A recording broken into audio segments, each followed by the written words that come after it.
What's going on, guys? Welcome to another episode of Bro History. It's Henry Zamota and Danny Abdel-Jabbar. Hey, Danny. What's going on, man? How are you? I'm okay. I survived. You survived? What'd you survive? I survived. I survived my flood. Oh, yeah.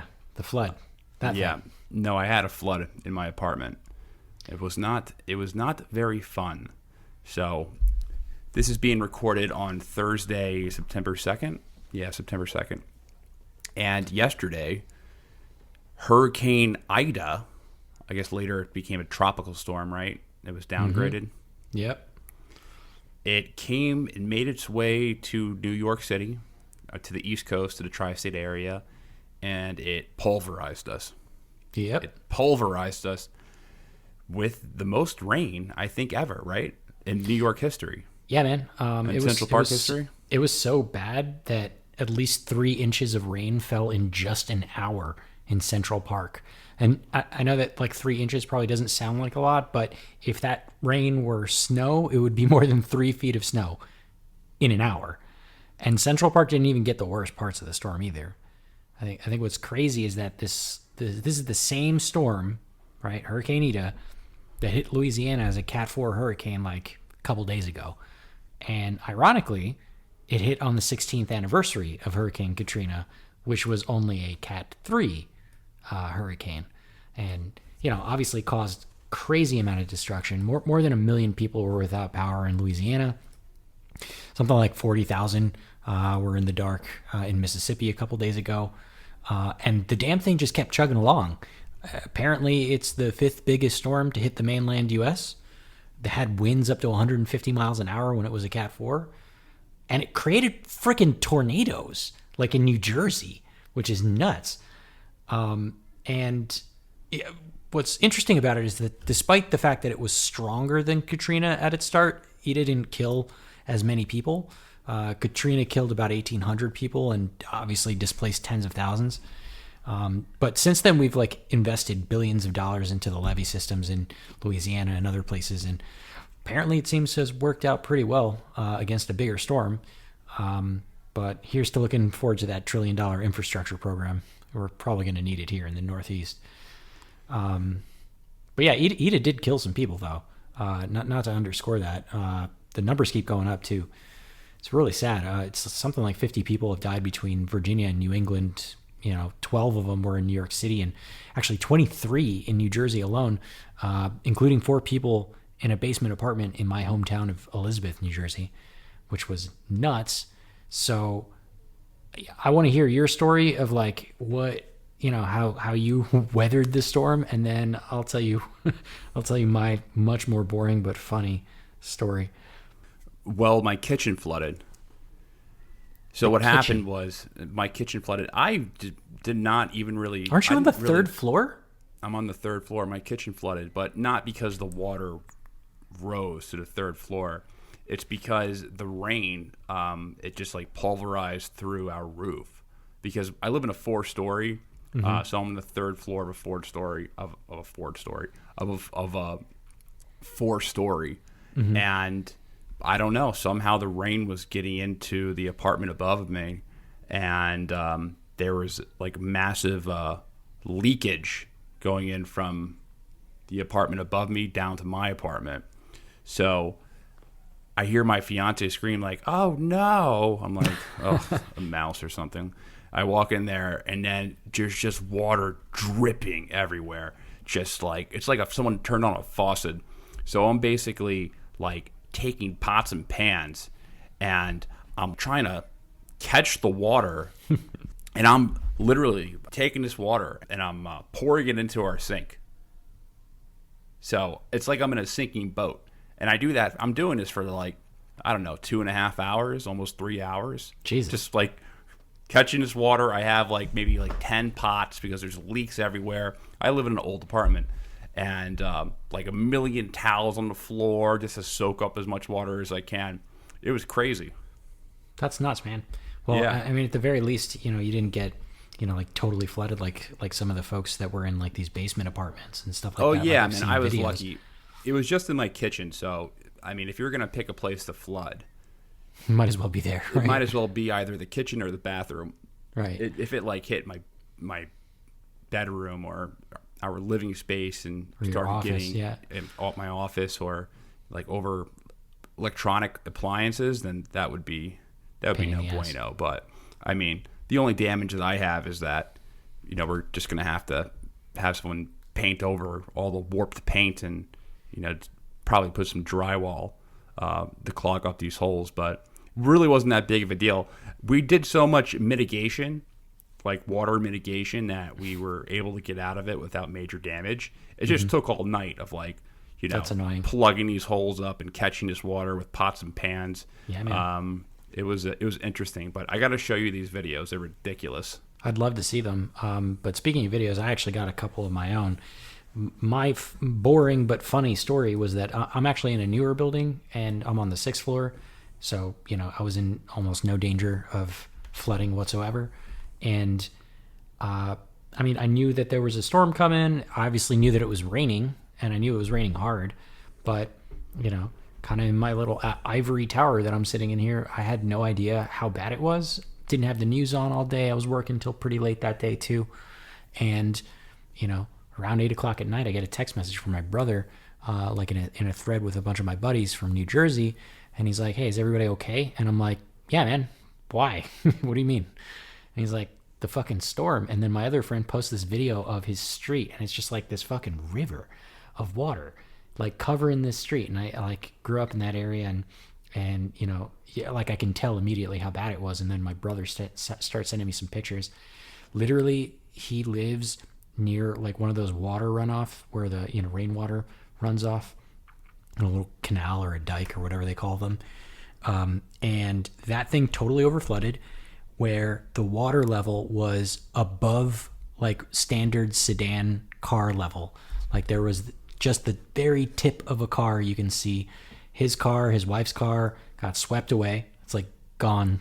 It was, they found it like a block and a half away, which was nuts. Totally totaled.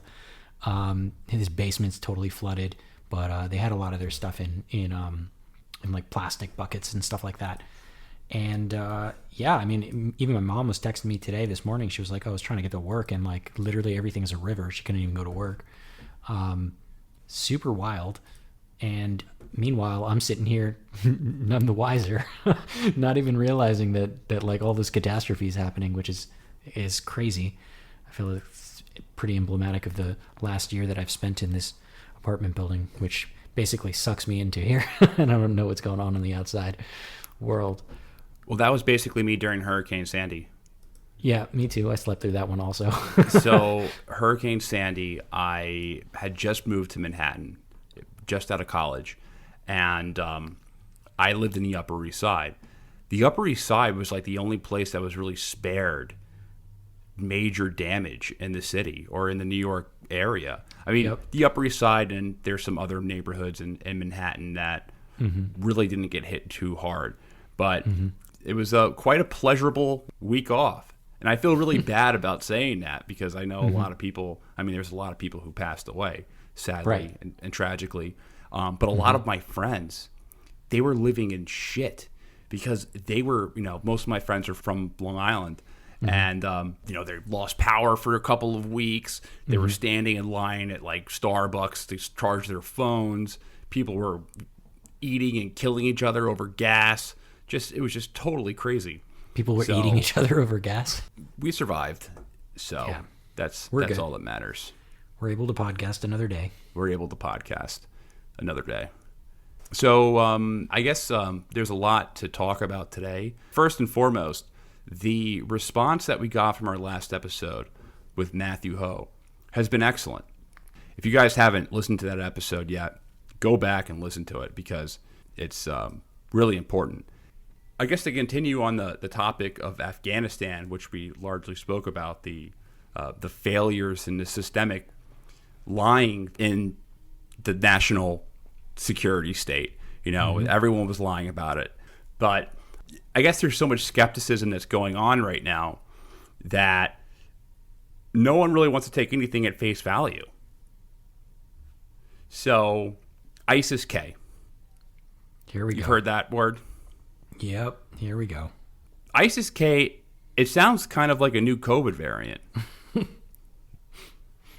Or cereal. Actually, I did think cereal the first time I heard it. Like ISIS Special K came to mind. They're great. Yeah. ISIS-K. It's part of a healthy, balanced breakfast. It's the sugary frosted brand of ISIS. Yeah, right. But on the interwebs, as soon as the word ISIS-K turned up in the mainstream, a lot of people were like, yeah, right, give me a break. This sounds like a bunch of bullshit. Like ISIS-K, you're telling me there's a new variant of ISIS now? They're just making up variants of ISIS. How did they get to K? There's not even an ISIS A, B, C, D, E, F, G, H, I, J. There's not even an ISIS J. Isn't it funny that I have to do that song in my head to get to my letters? Not to go too crazy on a tangent,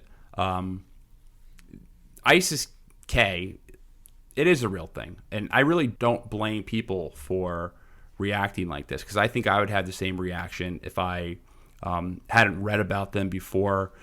So the K, it stands for Khorasan.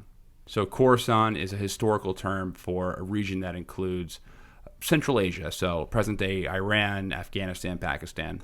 And they are pretty much a relatively small and obscure offshoot of the Islamic State of Iraq and Syria. So they're not the same guys as the people. Just well, if they're not the same guys, why are they still ISIS, though? Should it be like, I don't know, ISK? Just ISK? Well, ISIS is kind of, our word for them. But they're not the same guys, obviously, as the guys in Iraq and Syria. They're not nearly as successful as they were. ISIS in Iraq and Syria, they successfully created a caliphate for a while. This group has done no such thing. So, and they're much smaller as well. So, I mean, the level of people or the amount of people that I read, every single source seems to have a different estimate, but we're talking about like 2,000, 3,000, 4,000, maybe 5,000 people max. Mm-hmm. Like, it's not some looming horde. But at the same time, they are a dangerous terrorist group. They killed, I think at this point, it's 170 people, including 13, 12 Marines and one Navy personnel. They slaughtered viciously a lot of people in that attack. They are violent, and they are suicide bombing nut jobs. Now, I'll be the first one to really admit, I haven't really known about them for that long. They haven't really been on my radar. I'd be a phony liar if I said they were. I learned about them last year. And what got me thinking about them was this Washington Post article that was published in October of last year. And it's titled, "Our Secret Taliban Air Force. Inside the Clandestine U.S. Campaign to Help Our Longtime Enemy Defeat ISIS." And this article is all about how the U.S. was acting as the Taliban's air force. So I have some quotes pulled up. I'm going to go through some of it, and I think you'll find some of this interesting. The U.S. military has been quietly helping the Taliban to weaken the Islamic State in its Konar stronghold. With the Taliban fighting the Islamic State in Konar, a peace deal was always going to require at least tacit U.S. Taliban cooperation against their mutual foe. In March, days after U.S. diplomats and Taliban representatives inked a withdrawal deal in Doha, General Frank McKenzie, the top U.S. commander for Afghanistan and the Middle East, told the House Armed Service Committee that the Taliban had received very limited support from us. Total air quotes on the very limited support from us, right?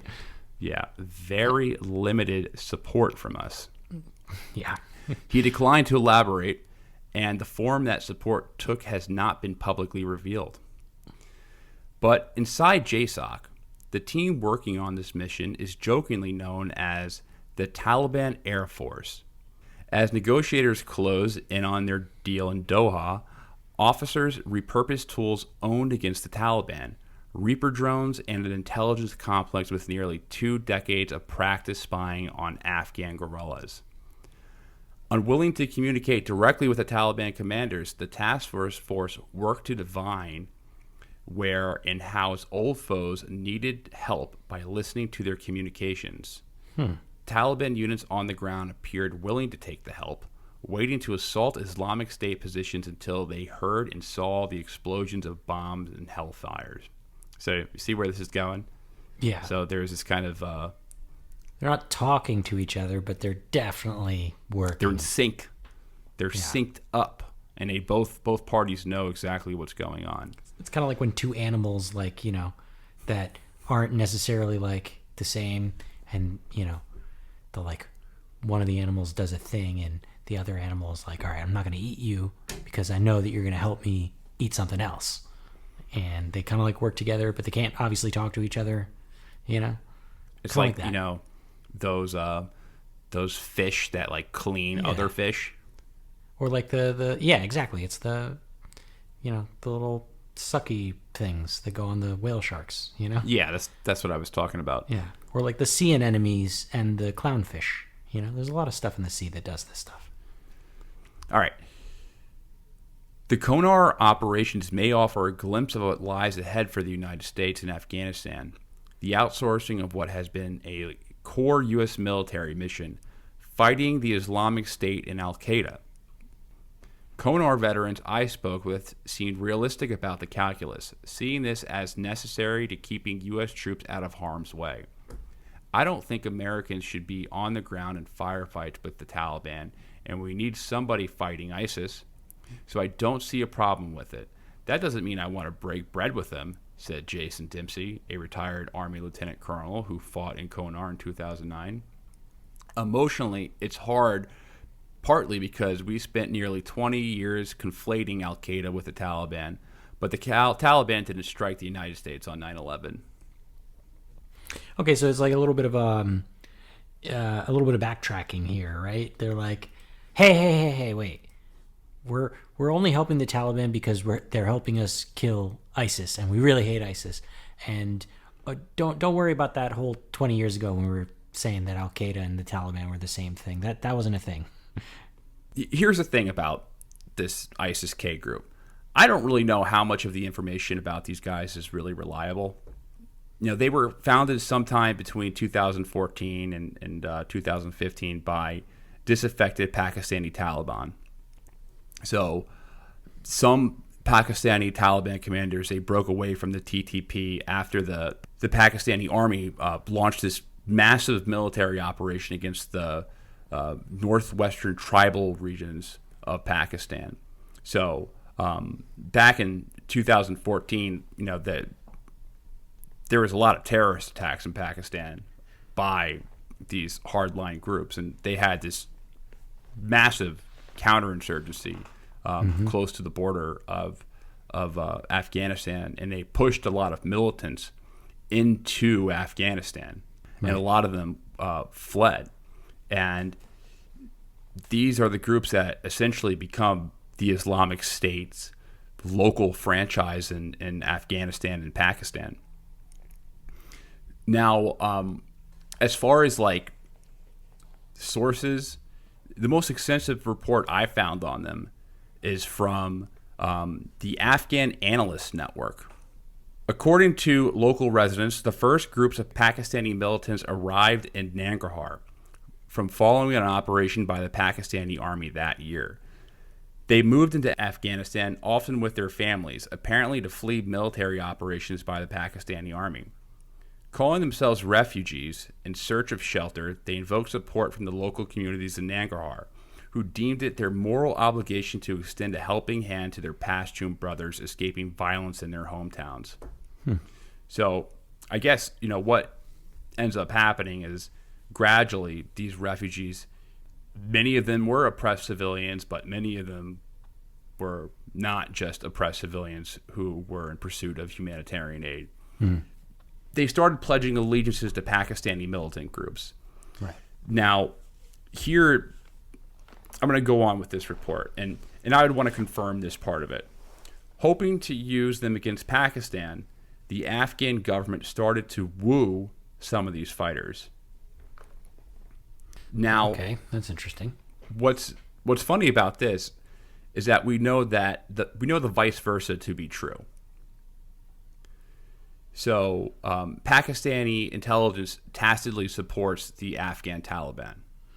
So, I mean, like, I know we've talked about this a bunch, but like, why? Why does Pakistan support the Taliban specifically? Well, for one, Pakistan has an ideological interest in the Taliban. Pakistan was created as a Muslim nation, and Islam was the glue that was supposed to hold the country together. I mean, Pakistan has a lot of different ethnic and linguistic identities. Just like Afghanistan.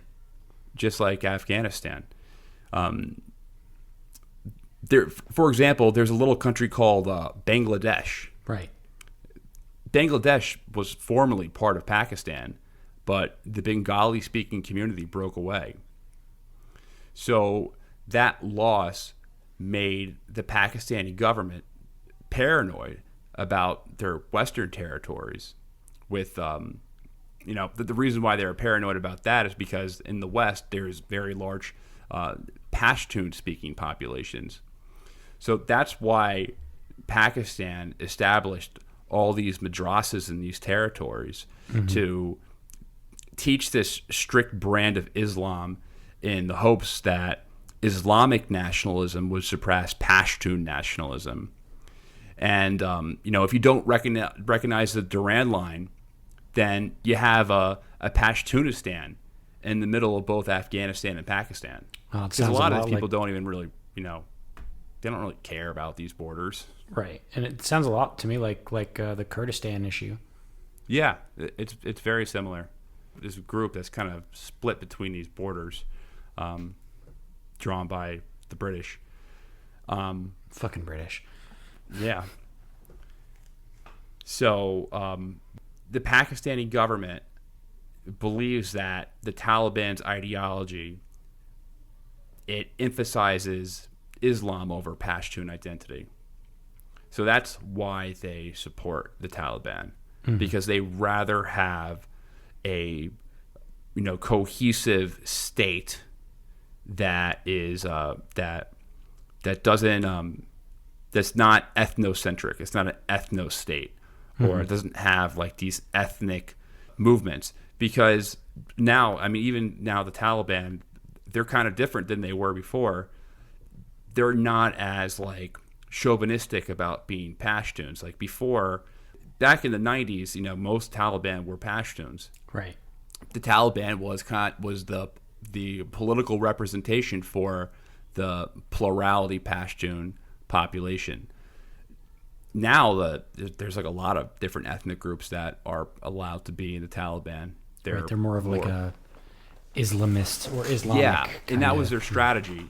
They made it a pan-Islamic movement rather than an ethnic Pashtun movement.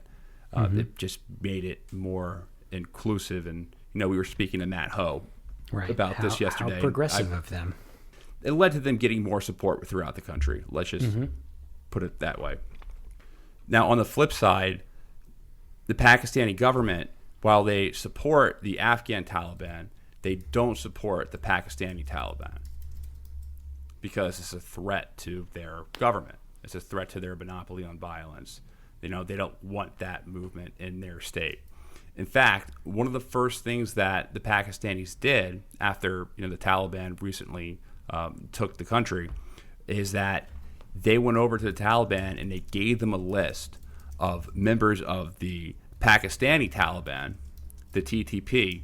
So they gave them this list of members, and they gave it to the Afghan Taliban, now the new government of Afghanistan, and they said, hey, here's a list of guys we want you to take out. And, they may even be holding that over their head before they officially recognize the Taliban, because they haven't yet. Or they're waiting for China. I think a lot of countries are waiting to see what China does before officially saying, oh, yeah, we recognize the state. Right. So a lot of countries are in weird positions. But going back to this report goes on to say that the Afghan government support there was an open secret. And it goes on to say, in off-the-record conversations with the AAN, government officials have verified this type of relation between segments of the Pakistani militants and the NDS, as have pro-governmental tribal elders and politicians in Jalabad. The NDS was the Afghan CIA, their intelligence group. The NDS, these sources claimed, expected their proteges to fight against the Pakistani government. It also saw a role for them to fight, or at least stand, as a bulwark against the Afghan Taliban. So you following this? Yeah, they're kind of trying to play the same group the other way. I was reading your favorite publication, Moon of Alabama. Okay. And they were saying, well, the NDS is basically the CIA. So, since the NDS had a relationship with these hardliners before, they must be responsible for the bombing during the evacuation. Leave it up to Moon of Alabama to tie together points that shouldn't be tied. I mean, hey, out of every 100 things, are you confident in saying that's not true? Well, I don't know. Out of every 100 things that they say, about one of them turns out to be right. So maybe this one might be that one. Who knows? They say some pretty weird shit, though. So this goes on to say how splits started to emerge in the ranks of the TTP following their leader's death, and these militants, they ended up turning to their local warlords.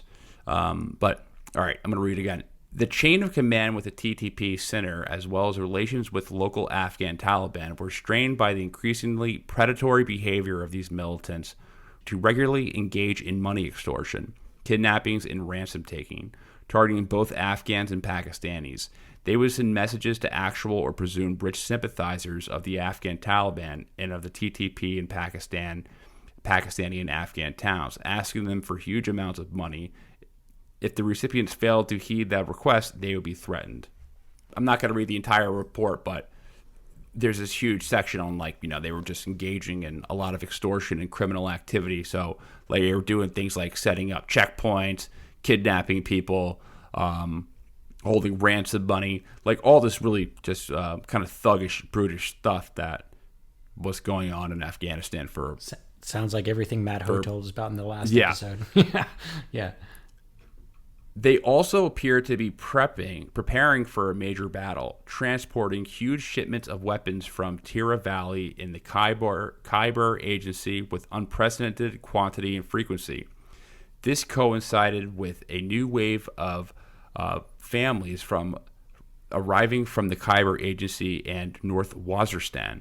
In part, this was triggered by the Pakistani Army Operation Khyber 1, which started in October 2014, and a subsequent Operation Khyber 2, which started in March 2015. So this was the counterinsurgency I was talking about, right, that Pakistan engaged in that pushed a lot of these refugees in. It took the local population several months to understand what their guests were actually up to. In May 2015, they woke up to the fact that the guests had changed their own flags to those of ISIS. So they just put up those black flags with the scribble on it? Yeah. Interesting. Now, this is the interesting part. Residents of the valley remember ISIS-K's initial role as a period of great relief. They initially thought that ISIS-K was a pro-government force in a new garb and cited the group's commanders as stating that we are here to fight the Afghan Taliban and link to the Pakistani intelligence service. Their reaction to the ANSF made the new group of old fighters look even more benign to the residents, who also cited the ISIS-K fighters are saying, "We have nothing against government forces." Members of the ANSF, who had earlier gone home stealthy and fearing interception from the Taliban, started to roam freely in the area. Adding to ISIS-K's perception as less troubling than the Taliban was the fact that it provided its own food and shelter. The Taliban, in contrast, would request or take it from the residents. The only major policy change that affected people's lives was a ban on poppy cultivation and drug sales. An Afghan National Army soldier, we celebrated the coming of Daesh and the disappearance of the Taliban. We could come home and roam around without any fear of being stopped by the Taliban. In early July 2015, however, things changed drastically and rapidly when a series of popular uprisings against ISIS-K kicked off with the support of the Taliban making a shift in the Taliban's approach towards its rival group, from passive resistance to head-on confrontation. So, what the rest of this goes on to say is that the conflict between the two groups was primarily about the distrust of each other's backers. So we started this off talking about how the U.S. was providing air support to the Taliban to fight ISIS. How much do these proxy forces really just base who they're fighting off who their state backers say to fight? I mean, yeah, that's a really good question. And it seems like their backers or who's propping them up seems to switch a couple times too. So it gets a little complicated. It's very complicated. The way that I kind of always seen it is that these really violent militant groups that take power and seize power, they start fighting each other because they're kind of like rival drug cartels trying to control their territory. But I think it goes deeper than just that. I think a lot of it is just they know where their money comes from. Right. And, within those ranks, there's people kind of directing them to do things. So let me try and boil it down to a couple sentences on what I think ISIS-K is now that you've told me all about it, and you can correct me where I'm wrong. So they start off as these just regular people in that Khorasan area, stretching across the different states that you were talking about, so Afghanistan and Pakistan and other places. And the Pakistani government gets all spooked about things like Bangladesh, so they start creating all these madrasasis. But then they go and attack them for some reason, and then those people flee to Afghanistan as refugees, kind of. And then those people actually end up being not all refugees, but also some hardliner crazy people. And then they form their own little group called ISIS-K. They put up the flags and all that other stuff. And now they're kind of welcomed by the Afghan people who were there because the Afghan people that were there didn't like the Taliban. But then they became, they're ISIS and they do crazy shit. So I guess they don't like them anymore. And now the Taliban is fighting them because also, these guys are on their turf, so to speak. Am I getting the basics of this right? A lot of them are Pakistani refugees from the large counterinsurgency that took place in 2014 and 2015, and they just started flying the ISIS banner. In short. How about that? And they all do the racket, the typical Afghani racket of extortion and drug shit and kidnapping, stuff like that. Yes. Okay. I think I got it. But now they're kind of the new pretext to stay engaged head there. choppers. And now, what's interesting? So there's kind of a lot of mixed messaging coming from the State Department about what exactly we should be doing in Afghanistan now since we're leaving. So there's all these articles man, how much do we want to cooperate with the Taliban right now? We know how politically unpopular it is to do that, but it probably would achieve some of our policy goals that we have. I mean, listen, the Taliban are suicide bombing pieces of shit. The Afghan Taliban, bombing schools, they're motherfuckers. it's hard in a political sense to be like, okay, we're working with the Taliban now, because even when the U.S. was working with moderate rebels in Syria, they called them moderate rebels, even though a lot of them had ties with Al Qaeda. You can't really make that lie.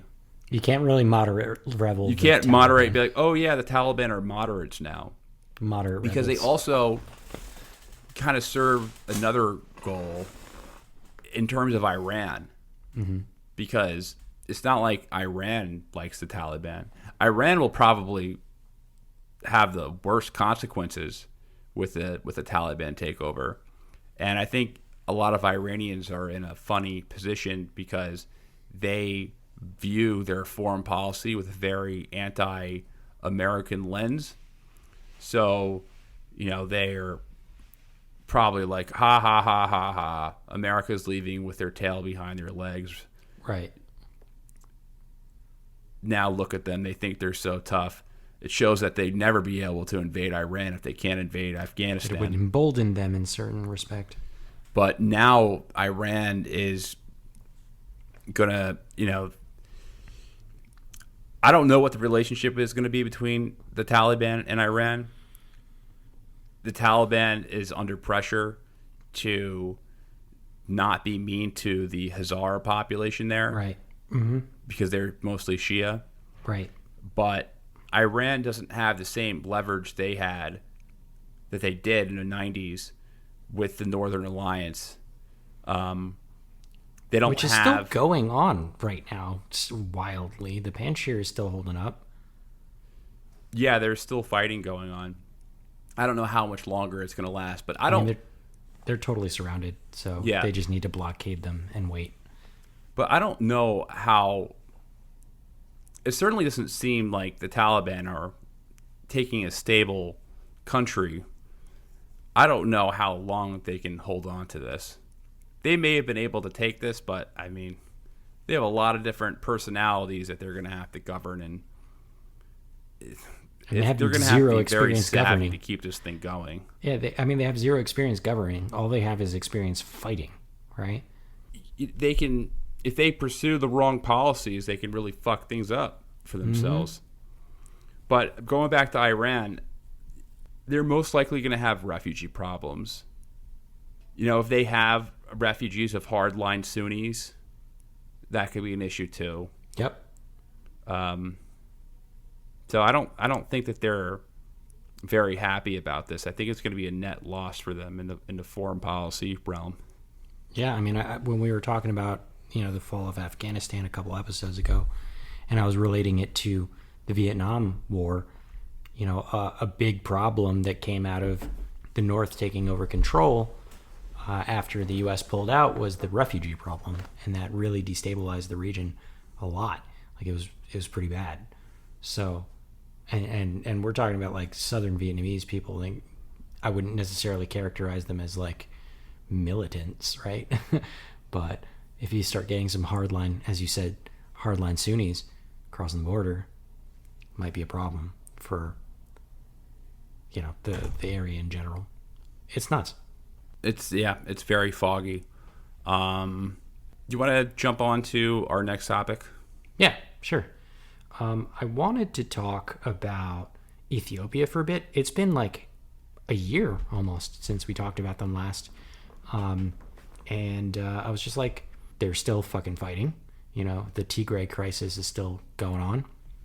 And yeah, that hasn't seized up. That's still going on. No, we just haven't been talking about it. 10 months in the making, So I guess the new thing that's happening right now is that there's a pretty effective blockade going on in the Tigray region right now, even though the official Ethiopian government denies it. So, like I said, there's been over 10 months of fighting between the federal army in Ethiopia and the Tigray rebel forces, which has obviously left a lot of people, in harm's way, specifically civilians who are right now at this point in desperate need of assistance, like food and medicine and all kinds of stuff. And before I kind of jump in the meat and potatoes of this potential crisis here, I want to just give you a quick run through of the backstory of what's going on in Ethiopia. It'll be the short version, so if you really want more information, you can, scroll back to November of last year when we did an episode on Ethiopia to kind of get the full story. But the short version is that last November, November 4th, the Ethiopian Prime Minister Abiy Ahmed launched a military offensive against the Tigray People's Liberation Front, or the TPLF, which is basically the governing authority in the northern Ethiopian region of Tigray. And the TPLF allegedly did like some, nighttime assault on, a major Ethiopian National Defense Force base in Tigray. And that resulted in the killing of some non-Tigrayan soldiers. So, in other words, federal soldiers. And they tried to loot a bunch of heavy artillery and weapons and other equipment. This is all allegedly, it depends on who you ask. But there's been, as a result of this, a ton of civilian casualties. Good numbers were kind of hard to confirm early on because the Ethiopian government actually put in an internet and a phone blackout at the time for the entire Tigray region. I couldn't figure out if that is still in effect or not. So jury's out on that one. But basically, the Council of Representatives in Ethiopia also imposed a state of emergency in Tigray, which basically isolated it from the rest of Ethiopia. But in case you were feeling bad for Tigray and the Tigrayans, it's kind of complicated. So the Ethiopian government has labeled them a terror organization, the TPLF at least specifically. And the thing about this is that, like a lot of the countries that we have been talking about, like Afghanistan as an example, or Pakistan, Ethiopia is also an extremely diverse nation, and they've basically kept it together for decades under a kind of coalition that's made up of four major ethnic based parties. It's called ethnic federalism. Exactly. So it's the Ethiopian People's Revolutionary Democratic Front, or the EPRDF. I'm not going to say that again, but yeah, it's ethnic federalism is the word for what they're doing over there. And the thing that you need to know is that the TPLF, the folks in the Tigray region, they've basically held power for decades since they took power, in 91. Despite having a small population relative to the other three ethnic-based parties. Yeah, and I'll add some. So, like, the Tigray are like 6% of the population, and then the Oroma, and then the Amhara, and then Somalis are the largest population is the Oroma and the Amhara. The Amharas. I don't know who. I think the Oroma are a little bit bigger. We go through all the numbers and things like that in the other episode last year. Yeah, but they're.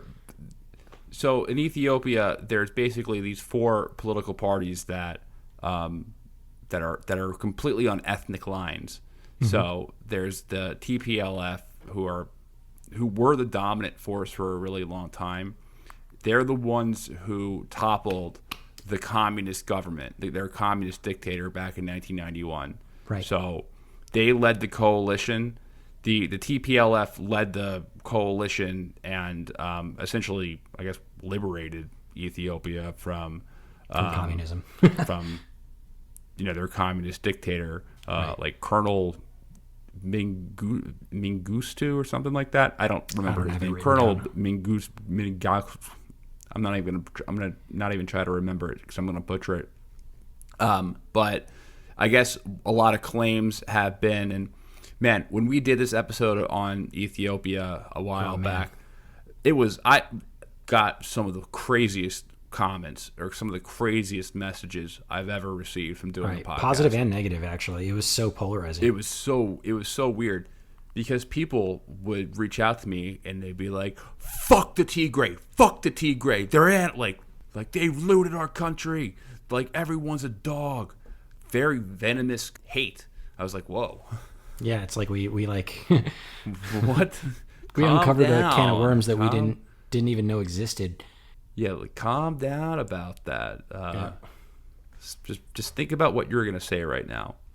But Yeah, like the TPLF, they've been accused of being very discriminatory towards some of the other ethnic groups there, and I don't know how many ethnic groups there are in Ethiopia. It's like what, 80 or 90 different groups. It's a lot. It's so many, and there's so many nuances and things that we don't understand. It's like Afghanistan. Like a lot of these countries are, most African countries are so big, they're so large, they encompass just so much land. So there's just a lot of different peoples. There's a lot of different people. There's a lot of different cultures. Right. In kind Africa. of going back to the root of that. I mean, like, I know that there's a lot of nasty, accusations about the Tigray, but I think one thing that's obvious to everyone was that they definitely held a position of power that wasn't commensurate to, the population of Tigrayan people, right? You mentioned that there were only like something like 6% of the population, and they certainly weren't the largest ethnic group there. But just like, here in the United States, where every state in the United States gets 2, Senate members, regardless of their size, in, Ethiopia, it's the same way. So each of the major parties get an equal say, so to speak, in terms of representation. And so as a result, what we see is a small minority of people holding the same amount of political sway and power in government in Ethiopia as, parties or groups of ethnic peoples that are many times larger than them, right? So already you can kind of see a political disparity that's clear, right? All of the other accusations, whether they're accurate or not, are kind of irrelevant because you can already see where the imbalance of power was, and what that turned into. It just kind of bubbled up into this populist revolt because this current prime minister that we have now, Abiy, he ran on a broader nationalist platform. Now he is also an Oromo by origin, and so he's part of the country's largest ethnic group. But his agenda was less ethnic based and more nationalist based, and a lot of people in the current climate in Ethiopia were behind him on that.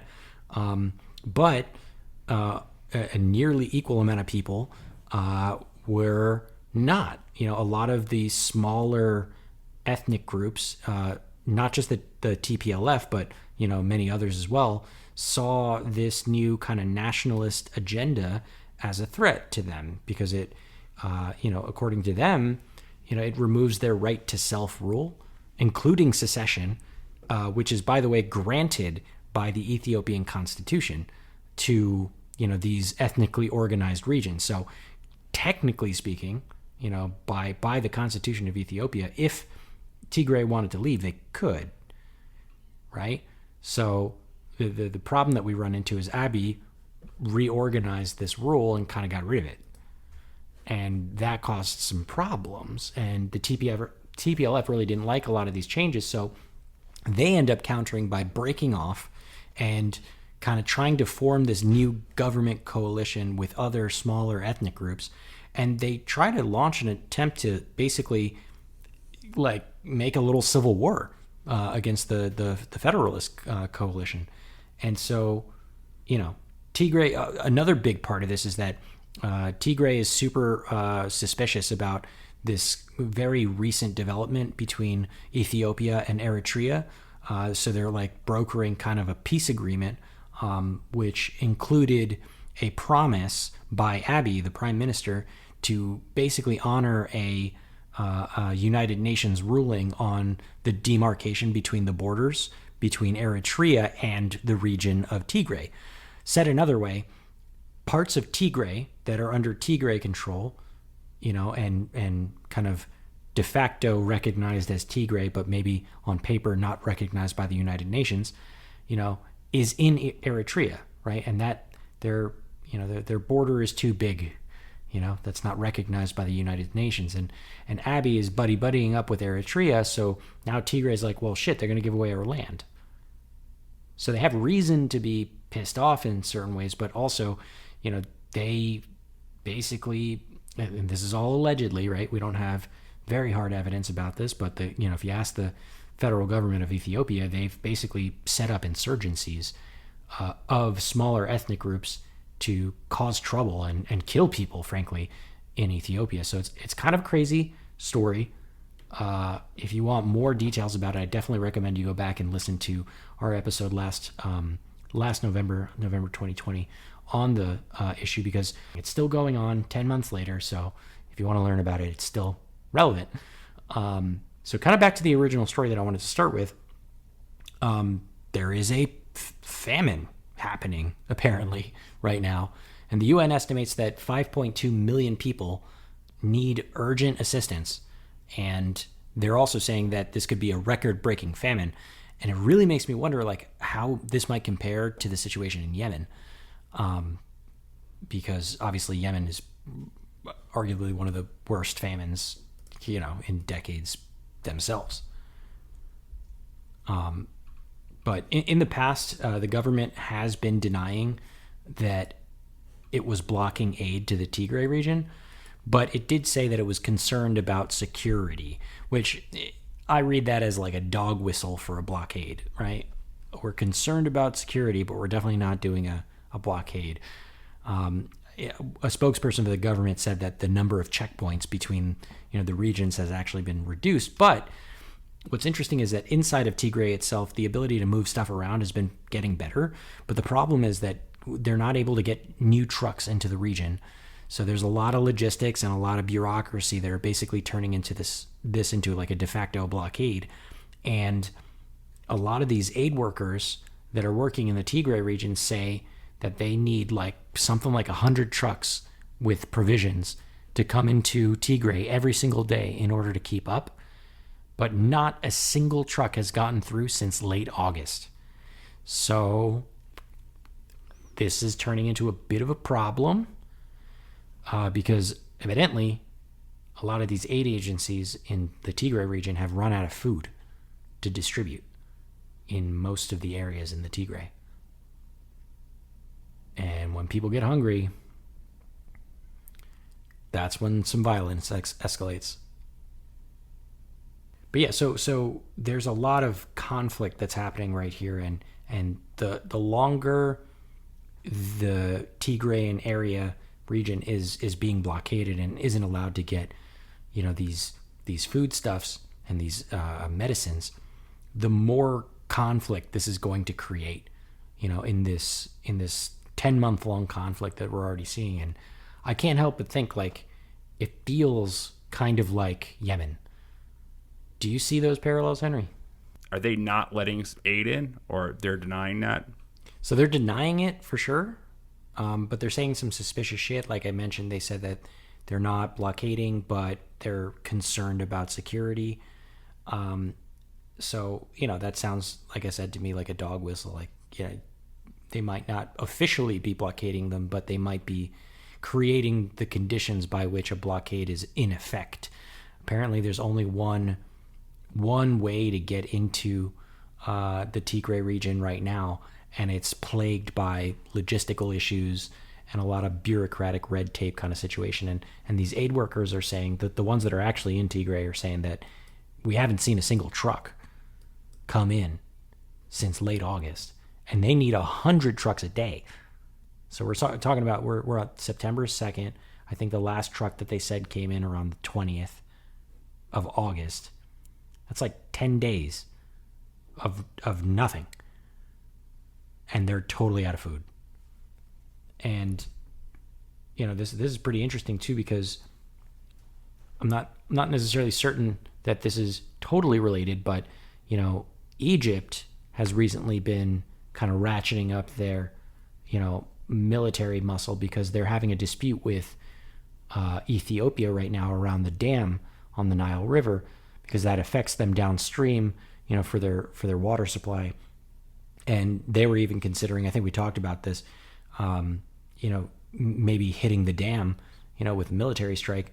But right now, Ethiopia kind of has their hands tied with fucking their own mini civil war that's going on, kind of. And then on top of that, of course, COVID-19 is still pretty bad there too. So, shit, if I were the folks in charge of Ethiopia, I'd be trying to get Tigray some aid ASAP, because the last thing they need is just like an explosion of conflict all at once. Yeah, I mean, I need to read more into what's going on right now, because I just haven't really been following like the current conflict right now. But yeah, I mean, it's a ticking time bomb as far as what the negative after effects can be, especially if they're alleged to be withholding humanitarian aid. That seems like it can turn into a lot of really nasty things. Yep. For sure. Well, speaking of withholding things, maybe we can turn to our next topic that's a little bit more lighthearted. Did you hear about how Chinese kids can't play video games anymore? Yeah, I saw that. There's a 3-hour limit for them to play video games. Is that what it is? I didn't read the actual story. I just saw the headline. Yeah, totally. So basically, China made a rule that went into effect this past Monday that says that kids under 18 can't play video games for more than 3 hours a week. That's all they get. That's their quota. You heard about the one-child policy. Now you get the 3 hours a week policy. And the government apparently is saying that there's a growing video game addiction among children, and they describe it as, and I'm not even joking, spiritual opium, whatever that means. What they describe the video games as spiritual opium, or their policy as spiritual opium? No, the video games themselves, and more specifically the addiction to said video games. Oh, that makes more sense. Yeah. And what they're doing right now is they're going to limit them to playing 1 hour a day between 8 p.m. and 9 p.m. And only on Friday, Saturday, and Sunday. And also, they threw them a bone and they said, okay, you can also play an hour at the same time from 8 to 9 on any public holiday. And when I read this, I'm like, wow, that's fucking crazy. But then I learned that apparently they've already had similar restrictions. They just tightened it up. So previously, China had limited the length of time that like people under 18 could play video games to 1.5 hours on any day and 3 hours on the holidays until 2019. Under the 2019 rules. So apparently since 2019, kids from the age of like 0 to 18 could only play video games for 1 hour a day, an hour and a half a day, Monday through Sunday, and they can get 3 hours on holidays. And I didn't even know this, and I'm kind of not surprised, but also it's kind of fucking weird, you know? And apparently these restrictions are supposed to apply to any device, like including phone games. And they're trying some weird shit to get this done. So apparently gaming companies will be barred from providing services, any kind of gaming services, to minors in any form outside of those hours. And those gaming companies are required to ensure that they have this, I don't really understand it very well, but it's called real name verification systems, where they can verify that, you know, who they are and whether or not they can play and at what times can they play. And I guess the reason why I'm talking about this is like, you know, why does it matter if Chinese kids can play video games or not? And obviously the answer is money. The Chinese games market is expected to generate something like $45 billion in revenue in 2021. And that's more than the United States. So this news is obviously creating a gaming-related stock plummet. And I'm obviously not a financial advisor, but maybe it might be time to buy some cheap stocks. Some interesting ones. One tech investment company called Prosus, they own a 29% stake in the Chinese social media and gaming company called Tencent. They were down 1.45% on Monday, while other gaming companies like Ubisoft and Embracer Group, they both fell over 2%. And then another Chinese listed company, NetEase, fell over 6%. So a lot of money bleeding dry. I'm I think it's crazy. And my only question here is how the hell are they going to pull it off? Yeah, how would they track that? I mean, evidently they're going to force gaming companies to say, like, if you want games in our country, you have to put these like name verification systems in place and like age verification. It's just kind of like another stack on top of like the Chinese like surveillance state. Just local, like, when Ubisoft, what game does Ubisoft make? It's Like famous. Rainbow Who makes Six? Call of Duty? Call of Duty is Activision or Treyarch, I think. So when Activision localizes a game for the Chinese market, they're going to have to localize it to include. Like if you want to play the game, you have to like sign up and you have to like you have to go through a real name verification process. So I suppose you have to put a real name in there and it has to be like cross-checked against, I guess, China's list of names, right? And if you happen to be under 18, then evidently the game is supposed to lock you out of playing and you can only play for 1 hour a day on Friday, Saturday, and Sunday. Maybe that's not such a bad law. Well, if you're into gaming, especially like pro gaming, China's like, competitive pro gaming is going to take a major hit for this. Oh, no. Obviously all the kids are the ones, That's a huge national problem for China. Yeah.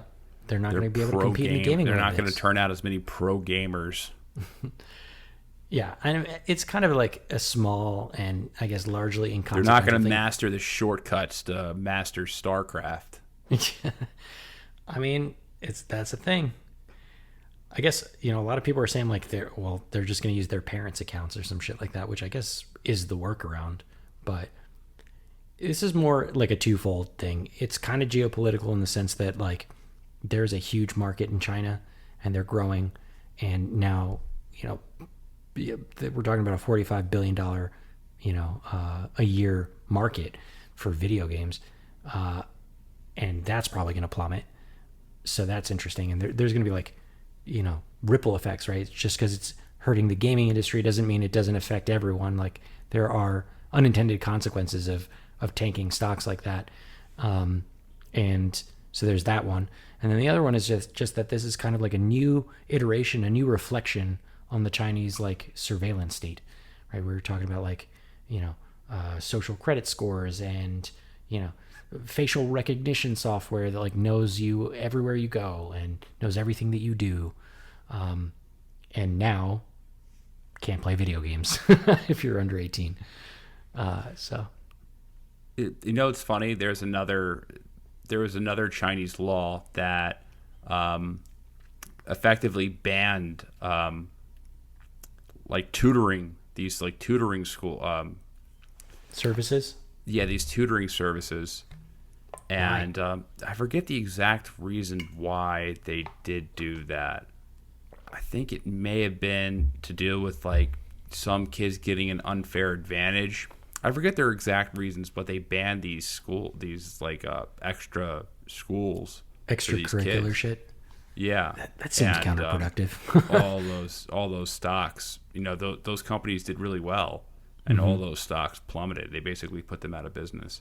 But China has been making some very bad decisions lately, as far as like bad financial ones. Yeah, a lot of really dumb financial decisions. I don't know what's going on there, as far as who's making these decisions and why. I feel like they're kind of sucking up to what they want to be the like nationalistic type stuff, rather than free and smart policies that will benefit their economy. Well, I think maybe to tie this back to Afghanistan, if these kids are going to be lacking on spiritual opium, maybe they can make up for it with the regular opium that the Taliban will sell to them after they take full control. Who knows? Yeah. Going back to just regular old opium. The regular old opium. All right, there's one more story you wanted to cover, right? Yeah, and I'll make this one quick because this This is interesting kind of recap. We haven't talked about North Korea in a while, so I thought I'd bring this one up because this one hit my radar just I think it was like last week. But North Korea apparently turned on one of those reactors again, the nuclear reactors. So a report came out, an annual report by the UN's atomic watchdog, and it said that North Korea apparently has restarted a nuclear reactor that is believed to be producing plutonium for nuclear weapons. Yay! We're going to start this one up again.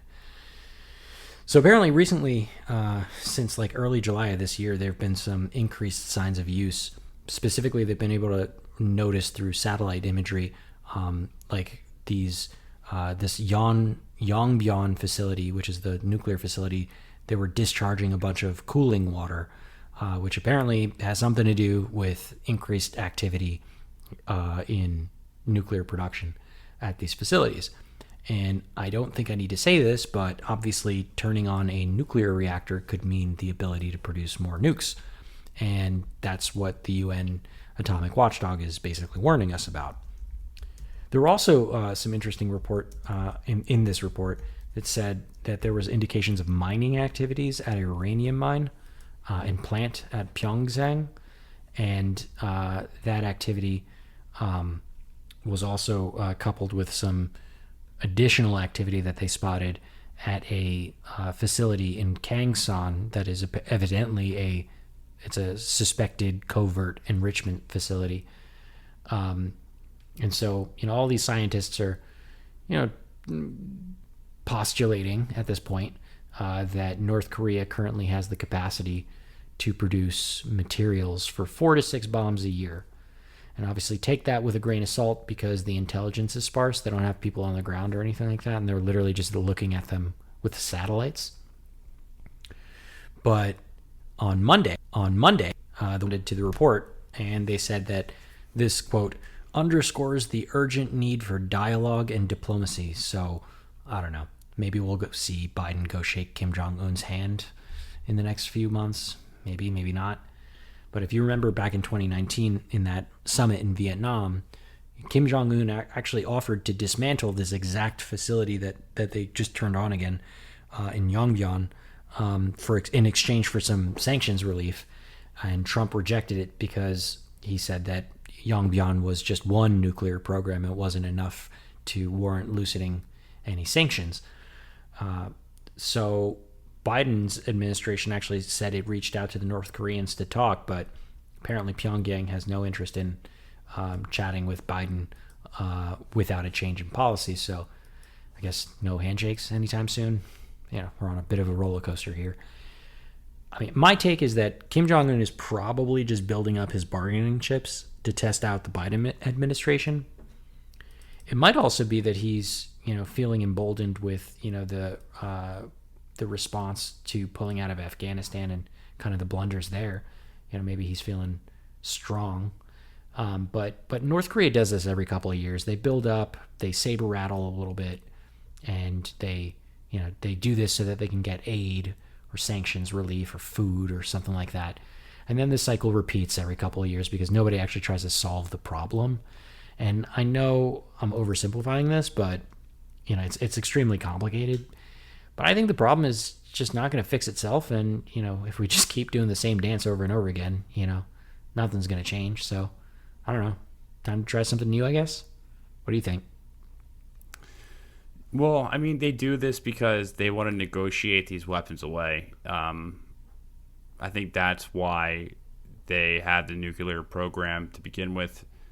Mainly not because they're realistically going to use it. It's because they want to be able to bargain these weapons away in exchange for some type of sanction relief. And yeah, I agree with you.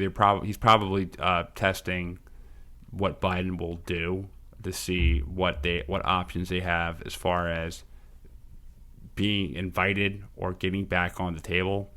But I think that's really, the plan to negotiate with North Korea is really going to be more something that South Korea is going to have to negotiate because they're the ones who are usually streamlining this and President Moon of South Korea was a big reason why they got so far. So I guess there's like a willing on their part to try to reinstitute some type of peace deal, because they made a lot of progress over. I mean, the progress doesn't seem big now, but I mean they essentially demilitarized parts of the border, and they had photo shoots, and they had a joint, I think it was a hockey team in the Winter Olympics. Yeah, so I remember that. I mean, it seems small, but they did make a lot of progress. Yeah. And they should be trying to build on that progress now, even if it means like, okay, we have to treat Kim Jong-un like a world leader or whatever. Well, we're already scratches back a little bit. We're already potentially going to work with the Taliban. So what's the big problem with that? Like, right. What the other option is, just continue the status quo where you have this guy who can launch nukes into space if he wanted to, and a very impoverished population, and there's no military solution to North Korea. Even without their nukes, they still have South Korea held hostage with their conventional artillery that they have on the DMZ. So it would behoove them to try to get a deal back on table, and a deal could have happened if it wasn't for John Bolton and the neoconservatives. That's right. Well, they ain't in right now, so that's like I said, let's try something new. Let's see what we can do. All right, I'm tired as hell. Same. All right, let's pack this one up. All right, thanks everyone for listening to another episode of Bro History. It's been a long day. If you like the show, make sure you rate and review the podcast. That is the number one way to support our show, and come listen to us next week. Peace. Peace.